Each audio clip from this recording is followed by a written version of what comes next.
नवरात्रि 9 दिन की पड़ेगी या 10 दिन की या 8 दिन की, जानिए सब कुछ इस वीडियो में। नवरात्रि व्रत में क्या खाएं क्या नहीं खाएं, फल खाएं या नहीं है, तो गलत जानकारी आपको नहीं मिलेगी। सही मुहूर्त आपको यहीं पर मिलेगा। नवरात्रि में जो भी संपूर्ण जानकारी है इसी चैनल पर दी जाती है। आपको कहीं भी जाने की आवश्यकता नहीं पड़ेगी। संपूर्ण फल, संपूर्ण ज्ञान, संपूर्ण शास्त्र का ज्ञान इसी चैनल पर दिया जाता है।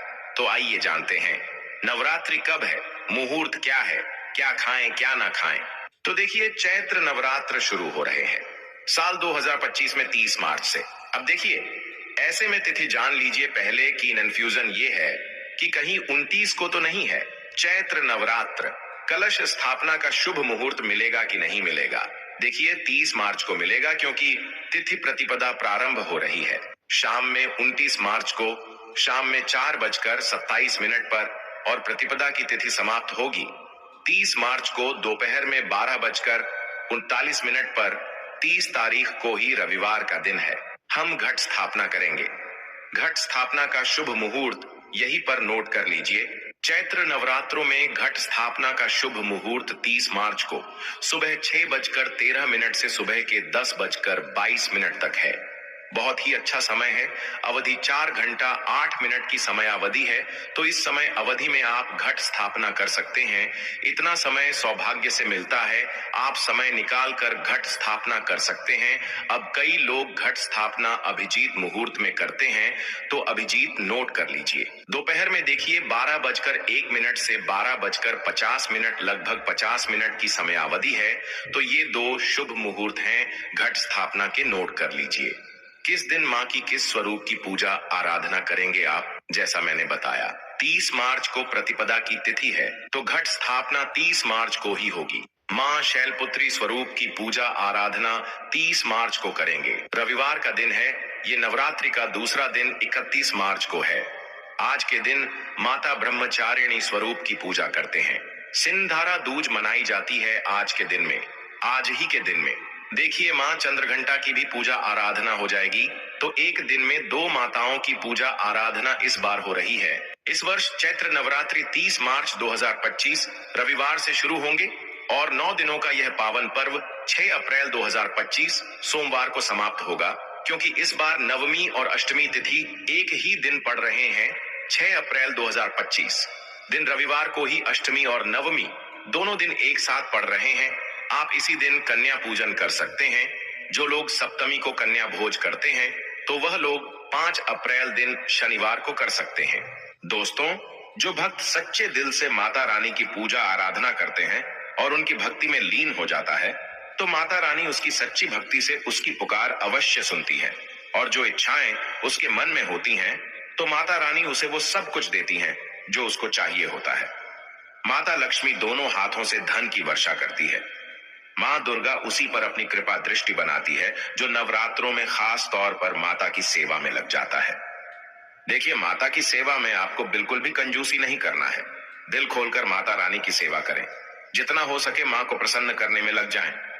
साल भर के इस त्योहार में माता धरती पर आती है और उसी पर कृपा दृष्टि बनाती है। जो माता को सच्चे हृदय से प्रसन्न करता है, उसे रंक से राजा बनाकर ही जाती है।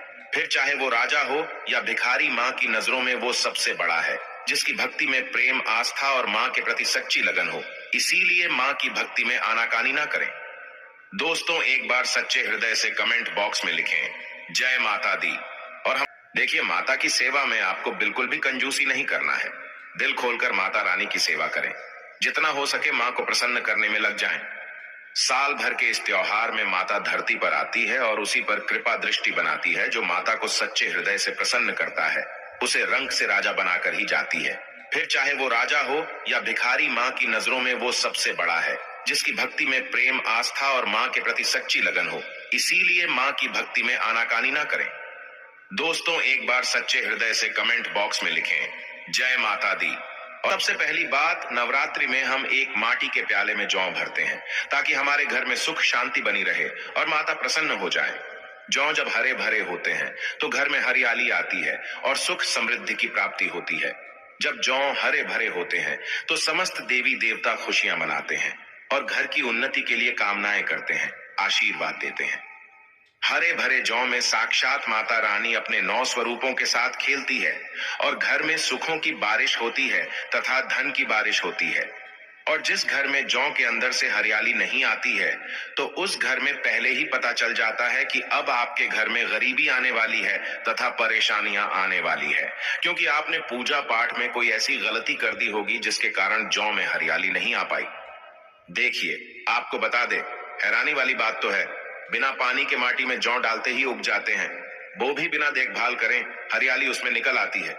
लेकिन जब हम कलश स्थापना करते हैं और जौ बोते हैं तो यह बहुत ही सोचने समझने वाली बात है कि आपकी देख रेख में और जबकि आपने पानी बराबर डाला, परिवार ने अच्छे से देखा, फिर भी ऐसा होने के बाद जब उसमें जौ ना निकले तथा हरियाली ना उगे, तो समझ लें साक्षात माता रानी आपसे नाराज हैं, क्रोधित हो चुकी हैं। माता रानी अपनी संतान को सदैव माफ कर देती है। आप सच्चे हृदय से माता रानी से माफी मांग ले। माता करुणामयी है और अपने भक्तों को, अपने बेटों को, अपने लाल को वह सदैव माफ करती हैं।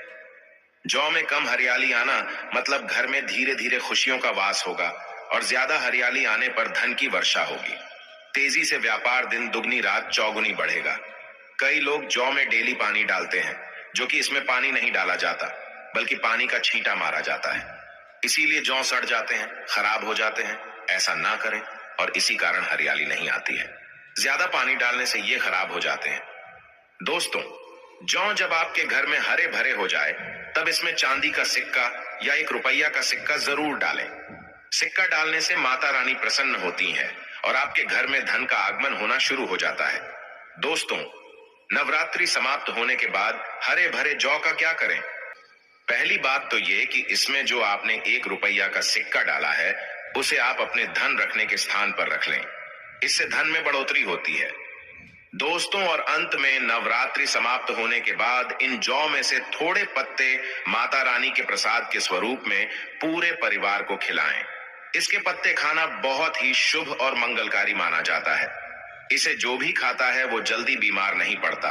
और बाकी आप इन जौ को गंगा में विसर्जित कर दें या नदी की धारा में छोड़ दें।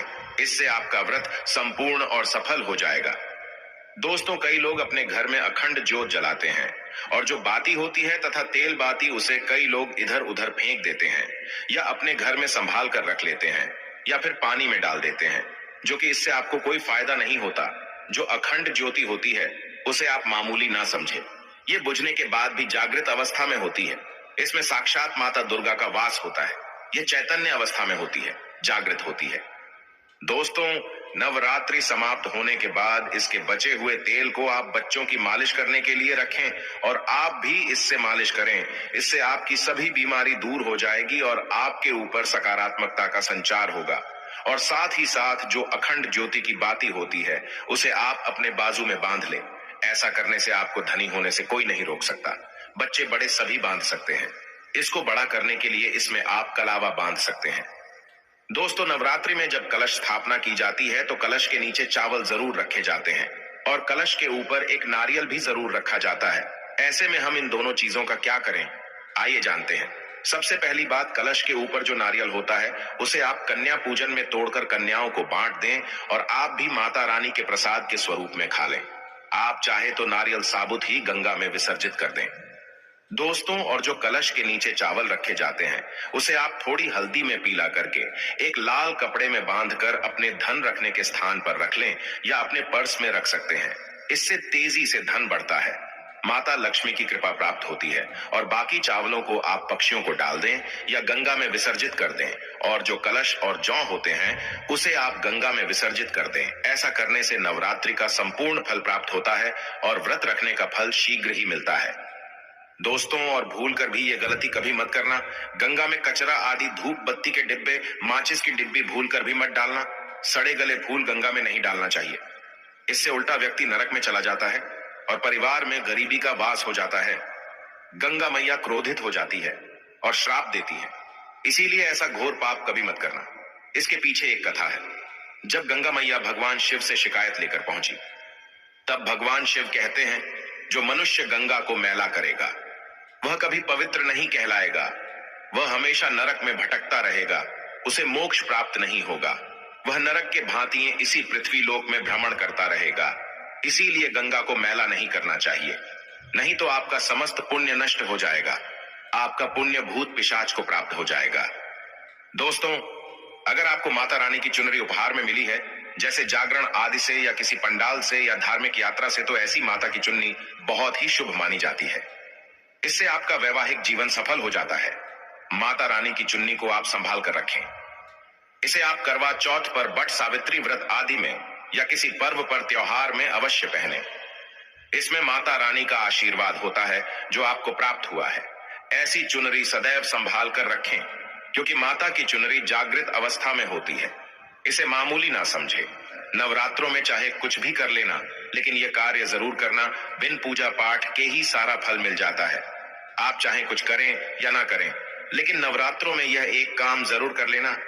मैं माता रानी की सौगंध खाता हूँ, माता लक्ष्मी खुद आपके घर में चलकर आएंगे। आगे आपकी मर्जी। दोस्तों, नवरात्रि में बिना व्रत बिना पाठ के आपको संपूर्ण नवरात्रि का फल मिल जाएगा। यह वीडियो ध्यान से देखना। अगर आपने व्रत नहीं रखा है, कोई बात नहीं, आपको परेशान नहीं होना है, क्योंकि कभी कभी हम काम के चलते या फिर ऑफिस वर्क होता है, या कभी कभी कुछ ऐसे हम कामों में फंस जाते हैं जिसके कारण हम माता रानी के नवरात्रों में उनको टाइम नहीं दे पाते। तो आपको परेशान नहीं होना है। अगर आपने व्रत नहीं रखा है, कोई बात नहीं, पूजा नहीं कर रहे हैं नवरात्रि में, कोई बात नहीं। दोस्तों, बस ये एक काम आपको कर लेना है। नवरात्रि में जितने भी लोग पूजा पाठ करते हैं, उससे भी आपको अधिक बढ़कर के फल प्राप्त होगा। तो ये वीडियो ध्यान से देखना। आज की जो मैं वीडियो बताऊंगा बहुत ही सुंदर है, ज्ञानवर्धक जानकारी है। इस प्रकार की जानकारी आप लाखों रुपए खर्च करेंगे, फिर भी कोई नहीं बताने वाला। हमारे चैनल का मकसद है जनहित एवं जन कल्याण करना, इसलिए आप लोगों को इस प्रकार की अच्छी अच्छी जानकारी सिखाते हैं। तो आइए इस वीडियो में जानते हैं, नवरात्रि में ऐसा कौन सा कार्य करने से बिना व्रत बिना पूजा या फिर बिना कन्या भोजन के सारे फल की प्राप्ति हो जाती है। केवल सच्चे मन से अगर नवरात्रि के समय में कोई भी व्यक्ति पूरे मन के साथ, पूरे विश्वास के साथ, सच्ची लगन आस्था के साथ अगर दुर्गा सप्तशती में वर्णित सिद्ध कुंजिका स्रोत का पाठ कर लेता है, तो संपूर्ण दुर्गा पाठ का फल उन्हें प्राप्त हो जाता है। जो भी आप व्रत रखते हैं माता रानी के लिए, आप चाहते हैं कि माता रानी का आपके ऊपर आशीर्वाद प्राप्त हो, माता रानी की कृपा मिले।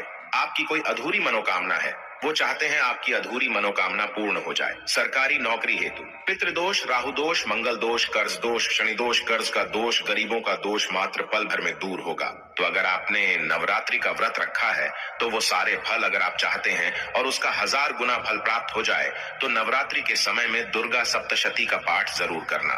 और जो लोग नवरात्रि का व्रत नहीं रखे हैं, किसी कारणवश उन्हें टाइम नहीं मिल पाया है, ऐसे व्यक्ति दुर्गा सप्तशती में वर्णित सिद्ध कुंजिका स्रोत का पाठ जरूर करना। पूर्ण रूप से आपको नव दुर्गा माता का पूजा पाठ करने से, नव दुर्गा के 9 दिन व्रत करने से, कन्या भोजन कराने से जो फल प्राप्त होता है, दोस्तों केवल इस पाठ को सच्चे मन से अगर एक दिन अगर आप जो है नवरात्रि के दिन एक दिन बस केवल आप जो है बैठ करके जप लेते हैं, तो पूर्ण रूप से आपको फल प्राप्त हो जाता है। मैं आप लोगों को बताना चाहूंगा, जो लोग समर्थन है ऐसे लोगों को कन्या पूजन भी जरूर करना चाहिए। मैं कल की भी वीडियो में बताया हूं। अब कन्या पूजन का बेनिफिट क्या है, तो माता रानी स्कंद पुराण में भी लिखा है और कई सारे हमारे जो है देवी पुराण में भी इसका वर्णन मिलता है। माता रानी जितना पूजा पाठ से प्रसन्न होती हैं, उतना ज्यादा कन्या भोजन कराने से हो जाती हैं, क्योंकि कन्याओं को देवी का स्वरूप माना जाता है। और जो कन्या होती है नवरात्रि के समय में, ये साक्षात नव दुर्गा का स्वरूप हो जाती है। मैं कन्या पूजन के बारे में विस्तार से वीडियो के अंत में बताऊंगा, तो वीडियो में कंटिन्यू बने रहना। कन्या पूजन कैसे करना है और क्या मुहूर्त है, सब बताऊंगा। दोस्तों, दूसरी जानकारी बता रहा हूं, ये जानकारी आपकी जिंदगी में बाहर लाएगी, आपके जीवन में चल रही परेशानी को दूर करेगी, क्योंकि हम आप लोगों को बहुत सरल सरल साधारण से विधि बताते हैं, जिसमें आप सभी दर्शकों का कल्याण छुपा होता है। तो नवरात्रि के दौरान आपको एक पुष्प का पौधा जरूर लगाना है। मैं इसका फायदा भी बताऊंगा, कौन कौन से पुष्प लगाने चाहिए, हमारे धर्म शास्त्रों के अनुसार कहा गया है। दोस्तों, अगर कोई व्यक्ति मंदिर के किनारे में मदार का पौधा लगा दे, ध्यान से सुनिए, जो सफेद कलर का मदार का पौधा होता है, किसी भी मंदिर के किनारे में लगा देते हैं। ये पुष्प वहां पर उपस्थित जो देवी देवता है, मंदिर में जो रहने वाले जो देवी देवता हैं, जैसे शिव मंदिर है, शिव मंदिर में मदार का पौधा लगाते हैं, तो इसका एक पुष्प अगर कोई भी व्यक्ति रख करके चढ़ा दें शिव मंदिर में जाकर के, तो आपको एक स्वर्ण दान के बराबर पुण्य की प्राप्ति होती है। तो मदार का पौधा लगाने से इसमें जो फूल खिलेंगे वो जा करके देवी देवताओं को चढ़ाए जाएंगे, तो उसका आपको जो है पुण्य की प्राप्ति होगी। जो व्यक्ति चढ़ा रहा है उसको आधा फल मिलेगा और आधा फल आपको प्राप्त होना शुरू हो जाएगा।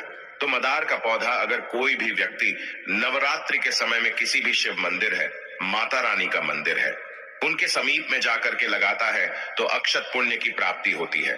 ना इसमें आपको व्रत करना है, ना पूजा पाठ करने की जरूरत है। बस आप जो है कोई भी फूलों का पौधा लगा सकते हैं। इस श्रेणी में आते हैं जैसे मदार का पौधा, सदाबहार का पौधा। सदाबहार हमेशा हरियाली रहता है और ये हमेशा फूलते हैं।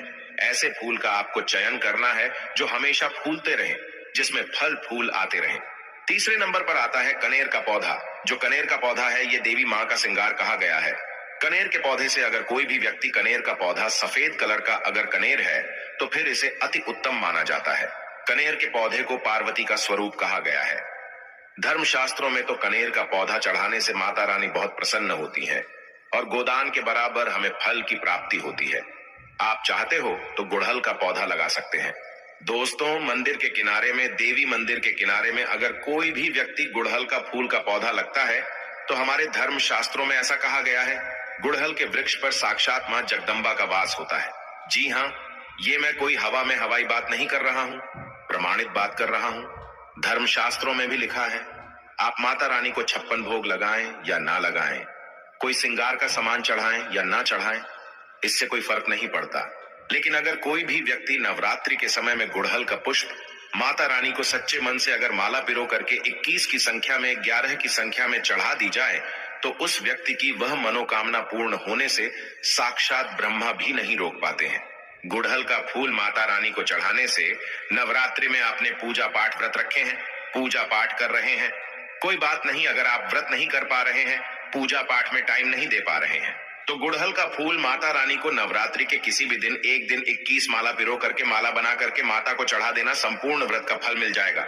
आपने नवरात्रि का व्रत रखा हो या ना रखा हो, इससे कोई फर्क नहीं पड़ता। बस गुड़हल का फूल माता रानी को चढ़ा देना। तो ऐसा कहा गया है, कोई व्यक्ति अपने जीवन काल में अगर नवरात्रि के समय में गुड़हल का पौधा लगा देता है और इस पौधे में फूल आना शुरू हो जाते हैं और ये फूल अगर देवी देवताओं को चढ़ना शुरू हो जाते हैं तो माता रानी आजीवन आपकी बिल्कुल ही मदद करेंगी, आपके ऊपर अपनी कृपा बरसाएगी, आपको अपना पूर्ण आशीर्वाद देंगी और जब तक आप इस संसार में जिएंगे कभी भी निर्धन नहीं रहेंगे। ऐसे में आप अष्टमी और नवमी को, इन दोनों तिथियां में कन्या पूजन अवश्य ही करें। कन्याओं को भोजन अवश्य खिलाएं। शास्त्रों में 9 दिनों के नवरात्रि को बहुत ही शुभ और मंगलकारी माना जाता है और वहीं 8 दिनों के नवरात्रि को अच्छा नहीं माना जाता। ऐसे में 10 दिनों के नवरात्रि बहुत ही शुभ माने गए हैं। शास्त्रों के अनुसार नवरात्रि के दिनों में माता रानी का पूजन करने से, कन्या पूजन करने से मां अभय वरदान प्रदान करती हैं। कुंडली में जो कष्ट होते हैं उन्हें ठीक कर देती है। श्रीधर की तरह ही सच्चे हृदय वाले व्यक्ति के सभी कष्टों का निवारण मां शीघ्र ही करती है। मां की उपासना से विनम्रता का विकास होता है। सभी कष्ट, दरिद्रता, दुख, कष्ट नष्ट हो जाते हैं। नवरात्रि में माता रानी का व्रत और पूजन किया जाता है, लेकिन नवरात्रि के दौरान सबसे ज्यादा महत्व होता है कन्या पूजन का। दोस्तों, कन्या रानी जो होती हैं, फूल की पंखुड़ियों की तरह नाजुक होती हैं। कन्या पूजन सर्वोप्रिय है, श्रेष्ठ है। कन्या के रूप में स्वयं जगदम्बा देवी, माता वैष्णो, 9 देवियां अर्थात समस्त ब्रह्मांड इनके शरीर के कण कण में वास करते हैं। बहुत कम लोग जानते हैं 33 कोटि देवी देवताओं का वास होता है। कन्याओं के मस्तक पर कन्या चाहें छोटी हो चाहें बड़ी हो, वह सदैव पूजनीय है, मां के समान मानी जाती है। दोस्तों, माना जाता है व्रत और उपासना से माता रानी इतना प्रसन्न नहीं होती है जितना कि कन्या पूजन से होती है। नवरात्रि में छोटी छोटी कन्याओं को माता रानी का स्वरूप माना जाता है। कन्याओं को भोग लगाया जाता है, उन्हें प्रसन्न किया जाता है और बदले में आशीर्वाद मांगा जाता है। कन्याओं को प्रसन्न करने के लिए गिफ्ट आदि उपहार वगैरह दिए जाते हैं। माना जाता है अगर कन्याओं को कोई भेंट दी जाए और वो उसे खुशी खुशी स्वीकार कर ले तो इसका मतलब है माता रानी अर्थात माता वैष्णो ने वो भेंट स्वीकार कर ली जिन पर कन्याएं प्रसन्न होती हैं। तो समझो उन्हें माता रानी का आशीर्वाद मिल गया और माता रानी की कृपा से उन्हें मुंह मांगा वरदान प्राप्त होता है। कन्या पूजन कोई मामूली पूजन नहीं होता। समस्त ब्रह्मांड में जो पूजा होती है उनसे बढ़कर कन्या पूजन को माना जाता है। 10 बार गंगा स्नान करने से और 100 बार यज्ञ करने से तथा 1000 बार यात्रा करने से जो पुण्य मिलता है वह मात्र एक बार कन्या पूजन करने से करोड़ों गुना भक्त को मिल जाता है, प्राप्त हो जाता है। दोस्तों, इसीलिए कहा जाता है कि कन्याओं को सताना नहीं चाहिए। इससे समस्त ब्रह्मांड हिल जाता है। कन्याओं की जितनी सेवा की जाए कम ही होती है। कन्याएं कोई मामूली नहीं होती। कन्या के रूप में स्वयं उनके मस्तक पर विराजमान होकर स्वयं देवी चलकर आपके घर तक आती हैं। नवरात्रि में 2 साल से लेकर 10 साल तक की कन्या का पूजन होना चाहिए। अष्टमी अथवा नवमी को कन्याओं के पैर धोकर भोजन कराना, उपहार आदि देना श्रेष्ठ माना जाता है, दुर्लभ माना जाता है। ऐसा मौका कभी हाथों से नहीं जाने देना चाहिए। इस दिन जितना ज्यादा हो सके कन्याओं को हाथ पकड़कर, पैर पकड़कर अपने घर तक लेकर आएं।